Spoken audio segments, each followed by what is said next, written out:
এখানে মূলত যে জিনিসটা আলাপ হচ্ছে যে বাংলাদেশের এই যে পরিবর্তন, আপনার রাজনৈতিক যে পরিবর্তন হয়েছে, সেই পরিবর্তনের ফলে আমাদের যে ম্যাক্রো ইকোনমিক্সের অবস্থাটা এক্স্যাক্টলি কী আছে, সামগ্রিকভাবে আমরা আমাদের অর্থনীতিকে আমরা কিভাবে সামনের দিকে এগিয়ে নিয়ে যাওয়ার কথা চিন্তা করছি। আমরা আমাদের সরকারের পক্ষ থেকে আমরা বলেছি যে আমরা কিভাবে এগুতে চাই। আপনারা নিশ্চয়ই সবাই জানেন ইতিমধ্যে যে আমাদের মাননীয় প্রধানমন্ত্রী তারেক রহমান সাহেব ইলেকশন ম্যানিফেস্টোতে যে জিনিসগুলো আমরা দিয়েছিলাম সেগুলো ইমপ্লিমেন্ট করার জন্য তিনি একটার পর একটা কাজ করে যাচ্ছেন।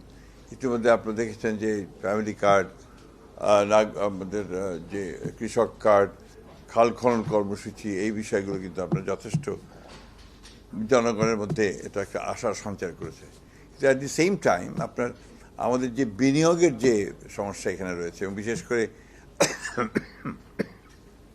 মাফ করবেন,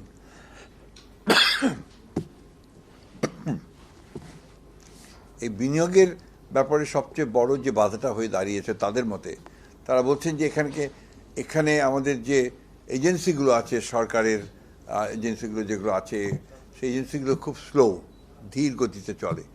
তারা যে গতিতে তারা এটার সমাধান করতে চায় তাদের একটা বিনিয়োগ ইস্যুকে, সেখানে তারা যথেষ্ট সেখানে একটা নেগেটিভ অবস্থা তৈরি, হতাশ হয়ে যায়, এবং এটা একটা অন্যতম প্রধান একটা সমস্যা। সেগুলো আমরা বলেছি যে আমরা চেষ্টা করছি যে সেই সমস্ত বিষয়গুলোকে ঠিক করে নিয়ে আসার জন্য আমাদের ব্যুরোক্রেসিকে সঠিকভাবে ঠিক করা, এবং এনভায়রনমেন্ট, আপনার ইনভেস্টমেন্ট এনভায়রনমেন্টটা তৈরি করা।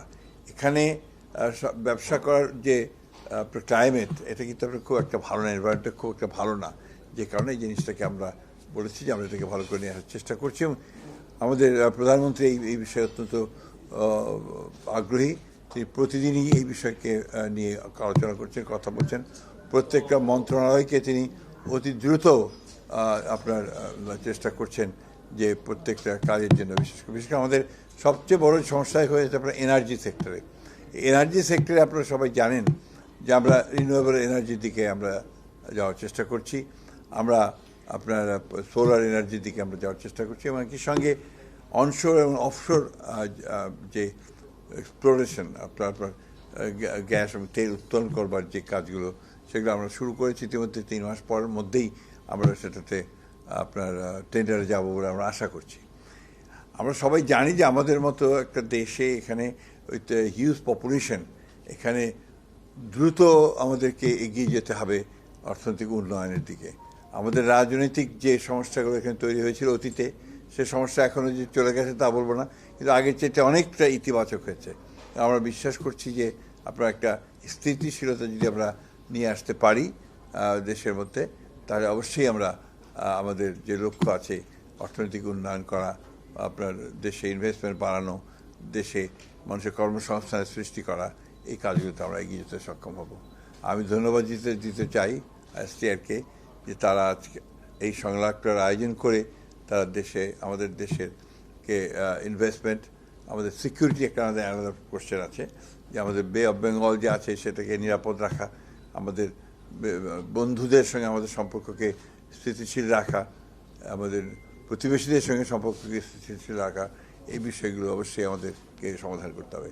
আরেকটি বড় সমস্যা যেটা আমাদের মধ্যে আছে, সেটা এখনও আলাপ হয়নি, হয়তো সম্ভবত আলোচনা হবে, রোহিঙ্গা ইস্যু। এটা আমাদের জন্য একটা বড় সমস্যা। এই সমস্যাটা আমরা সমাধান করতে চাই, এবং আমি আজকে ধন্যবাদ দিতে চাই যে তারা তাদের অর্গানাইজেশনের তরফ থেকে এই সংলাপটা শুরু করিয়েছে।